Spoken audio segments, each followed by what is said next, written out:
4 S-400 Triumf missile launchers and 2 radars were destroyed by Ukrainian drones in Novorossiysk. New satellite images have confirmed the scale of the long-range strikes. The attack on oil, port, and military infrastructure took place on November 14th. According to sources from the Rada TV channel, the operation was carried out by the Security Service of Ukraine, SBU, together with the main intelligence directorate, HUR, Special Operations Forces, and Border Guards. According to the sources, about 12 S-400 launchers were stationed on the territory of the military unit. Therefore, there is a high probability that they were damaged as a result of the shelling. Ukrainian drones and missiles on the global arms market. What existed just a few months ago as negotiations has now become real production. Ukraine has moved on to joint production of military equipment and drones with the UK and the USA. Why Ukraine's combat experience has become a strategic resource, Yulia Chekichina investigates. We began our visit to Denmark with a very important meeting and a significant signing. The document concerns joint production between Ukraine and the USA. There will be several companies involved. They are focusing primarily, first and foremost, on drones of various types. What matters most is this year and the next. This year, we're talking about hundreds of thousands, yes, and next year that number will increase. President of Ukraine Volodymyr Zelensky announced an agreement on Ukrainian-American drone production this summer. And already on November 13th, in an interview with Bloomberg, he stated that joint production of interceptor drones has already begun. When our side started having problems with drones, such problems are constantly arising in Europe. Very expensive missiles are used to shoot them down. And Ukraine says, listen, why are you spending so much money when you can use drones to shoot down drones, to have anti-drones? And here Ukraine's experience is interesting. In addition to interceptor drones, Americans may also be interested in other Ukrainian developments. But above all, it is the practical combat experience, notes Ivan Us, chief consultant at the National Institute for Strategic Studies. The US says, you are offering us your drones are interesting to us, your experience is interesting to us. Ukraine, by the way, if earlier at NATO exercises we were like students, listeners, now we are the lecturers.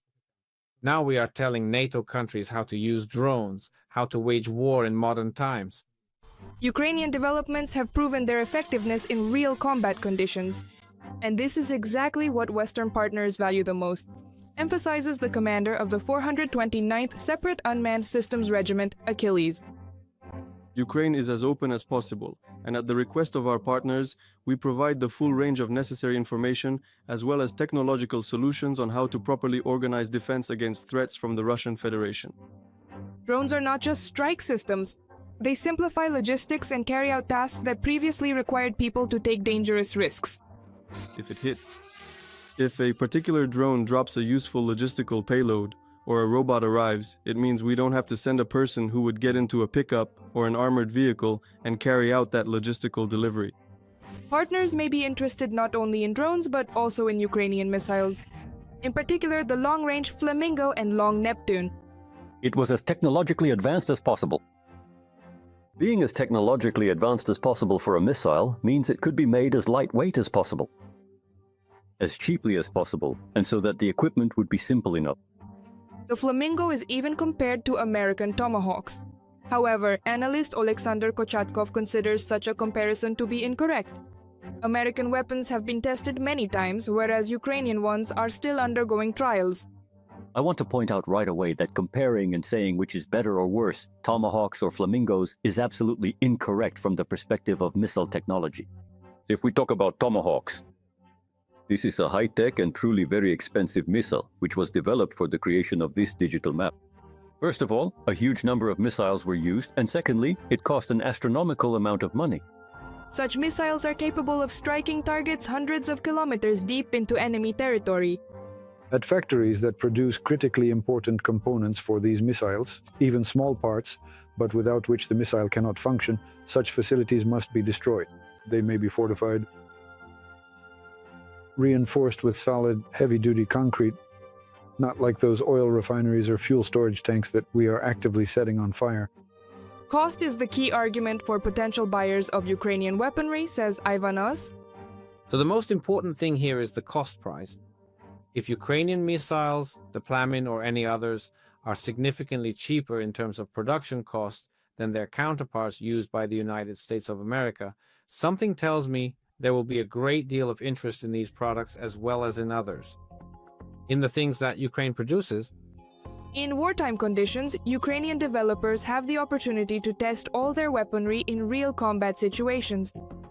weapons are something that, let's say, don't really care much for theory. That is, when we say that this weapon is very effective, there's always the question, okay, you've used it at the training ground, but have you used this weapon in real combat? The answer is usually no. Well, you'd have to start a war for that. Unfortunately, Ukraine has that opportunity. Ukraine has started a military partnership not only with the United States but also with the United Kingdom. As part of an agreement on the exchange of cutting-edge technologies, the countries will jointly produce modern military equipment. One of the projects is an interceptor drone called Octopus. Yulia Chekichina, Rada TV channel. For the summary, there is only one main point. The enemy on the front has changed tactics, and it's all because of the weather. The current foggy rain in the east of the country is not in favor of the Ukrainian defenders. With limited visibility, soldiers on the front line say the Russians are not launching their usual so-called mass assaults right now. Avoiding open confrontations, they are instead trying to infiltrate between positions in small infantry groups and occupy the gray zones. The day before, the enemy occupied the village of Stepova Novorossiysk in the Kharkiv region. This is in the Kupiansk district. The enemy also advanced near Solodke and Novouspennivske. This information comes from deep state portal analysts. Weather conditions are also favoring the Russians in their offensive on Pokrovsk. However, the day before, Special Operations Forces released a video in which they managed to destroy a concentration point of the enemy's 51st Army personnel. In the village of Zatishok in Donetsk region, the occupiers were amassing forces in order to later encircle the Pokrovsk-Mirnohrad agglomeration from the north. Now it will be harder for them to do so. Drone attack on the Ryazan oil refinery. Russians are posting videos showing how a series of explosions could be heard at night and a massive fire broke out in the area of the facility, visible from kilometers away. And despite the fact that the Russian authorities demand their citizens not to film the blaze or the work of their air defense, residents of Ryazan are recording the fire from almost every window and balcony as it grew stronger throughout the night. In the morning, the Russian Ministry of Defense reported that during the night their air defense intercepted and neutralized 64 Ukrainian drones over 9 regions. They admit that most of them were headed specifically for the Ryazan region, but they remain silent about the strike on the oil refinery. Around-the-clock power outage schedules in most regions of Ukraine will again switch to hourly electricity outages on Saturday, with a volume ranging from 1.5 to 3.5 rounds. At the same time, Ukrenergo warns that the schedules may change. The reason for the restrictions, as explained by the agency, is the new massive missile and drone attacks on energy facilities. To show the consequences of the latest Russian strikes, international journalists from Reuters and Associated Press were invited to one of Ukraine's thermal power plants. More details in the report by TSN correspondent Oksana Tkachenko. Twisted concrete structures, mangled metal, and the charred remains of valuable equipment that once brought light to Ukrainian homes. This is what one of Ukraine's thermal power plants looks like now after Russian shelling.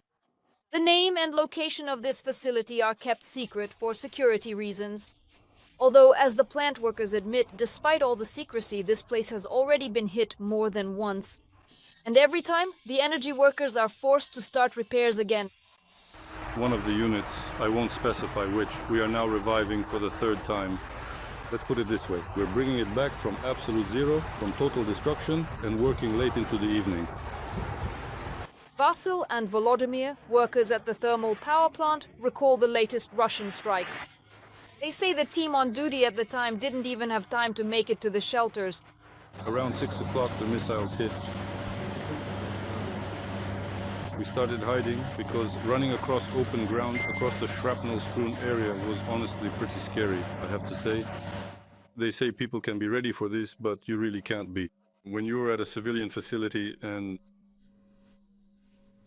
explosions are coming your way, you have no weapons, nothing to defend yourself with. In moments of attack, everyone on shift is risking their life.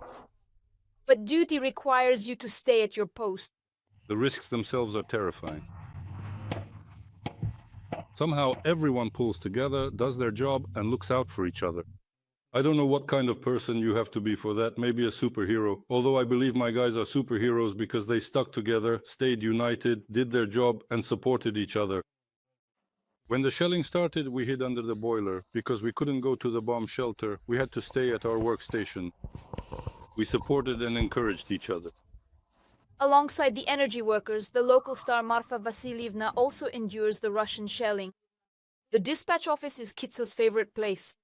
As they say, Marfa Vasilyevna is everyone's favorite, but each person calls her differently. Some call her Marusia, others Mala. Well, everyone calls her in their own way, and she responds to all of them. The workers at the thermal power plant say that the animal knows exactly when and where to hide during every air raid alert, and she always finds her way back. By the way, she has survived more than one strike. She also has her own evacuation routes. As we can see, she has managed to protect herself quite well, as they say. As for how to protect the thermal power plant itself, the energy workers don't have a clear answer to that question. The head of the plant's production department, Alexander, is skeptical about the idea of hiding critical equipment underground. Just look at the number of these wires. How could you possibly hide or bury them? Maybe it's possible. Maybe that's exactly how new plants are being designed now. But our plant was built in peaceful times and not for war. So now, energy workers have no other choice but to return to round-the-clock repairs after every shelling again and again. Before the frost sets in, it's necessary to try to save at least part of the plant. And this winter, energy workers say definitely won't be as easy as the previous ones. Oksana Tkachenko, TSN 1+,